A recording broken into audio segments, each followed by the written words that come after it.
মহিলারা তারাও ইসলামের কথা মানুষকে বলবেন। আল্লাহ তাআলা কোরআনে কারীমে বলেছেন, আল মুমিনুনা ওয়াল মুমিনাত বা'দুহুম আউলিয়াউ বা'দ বা'দুহুম আউলিয়াউ বা'দ ইয়া'মুরুনা বিল মা'রুফ ওয়া ইয়ানহাউনা আনিল মুনকার। মুমিন পুরুষ আর মুমিন নারী, মুসলমান পুরুষ এবং নারী একে অন্যের পরিপূরক। তারা উভয়েই সৎ কাজের আদেশ দিবে, অসৎ কাজের বাধা প্রদান করবে।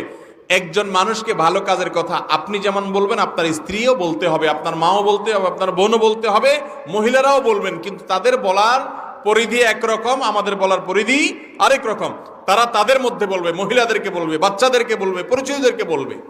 কিন্তু দাওয়াতের কাজের জন্য, ইসলাম প্রচারের জন্য, তালিমের জন্য বাসা থেকে তারা যদি বের হয়ে যান, সেক্ষেত্রে প্রথম শর্ত হলো এত কাছাকাছি যাবেন যে সফরের দূরত্ব হবে না, এবং দ্বিতীয় শর্ত হলো তাদের অভিভাবক, স্বামী হোক বাবা হোক, তাদের অনুমতি সাপেক্ষে যাবেন।